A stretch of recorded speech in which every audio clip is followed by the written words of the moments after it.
President Biden is visiting the battleground state of Michigan today, signing an executive order aimed at labor standards. Biden stopping by a labor organizing training center, touting the move, which the administration has billed as the, quote, good jobs order. This move calls on federal agencies to adopt new rules to promote things like high-wage manufacturing jobs and workplace safety, as well as pathways to join a union. So joining me now to break this all down is ABC News senior White House correspondent Selena Wang. Selena, thank you very much for your time. And you are in Pittsburgh, where the vice president is preparing for that upcoming debate that's going to be right here on ABC News next week, 4 days away. How do you think that this union messaging, as well as just this overall economic messaging, is going to work into this debate? And how do you think it's going to help them with those Rust Belt voters in places like Pennsylvania, Michigan, Wisconsin? Yeah, Jay, I mean, those union workers, these union support is absolutely critical in these very important battleground states like here in Pennsylvania. In fact, just right ahead of me, you can't see it on camera though, there's the United Steelworkers are actually here posted, hoping that Vice President Harris is going to see their support since she is holed up here in Pittsburgh preparing for that debate.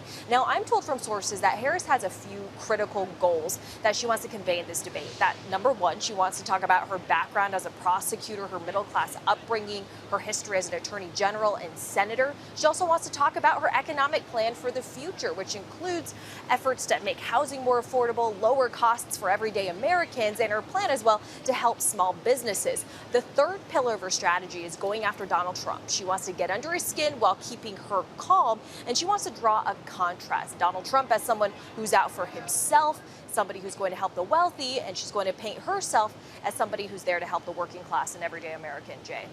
So, Selena, there was this headline today that would have been unthinkable 8 years ago. Liz Cheney, former Republican congresswoman, saying that her father, former Republican Vice President Dick Cheney, is going to be voting for Kamala Harris. Dick Cheney voting for a Democrat. Break down what she said today.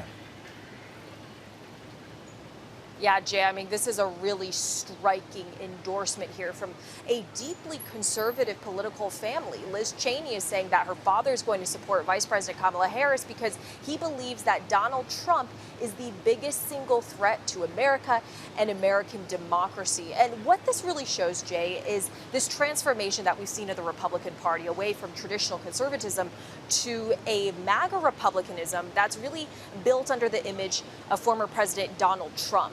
And the Harris campaign has been actively courting those types of more traditional Republican voters and independents in these swing states and battleground states. What's really notable is that the DNC, you had folks like Adam Kinzinger and even some former Trump officials that spoke on behalf and endorsing Vice President Harris. You were there at the RNC, There was no Dick Cheney, there was no Mitt Romney, there was none of those, no George W. Bush, none of that traditional Republicanism. It's really a transformed party that we've seen.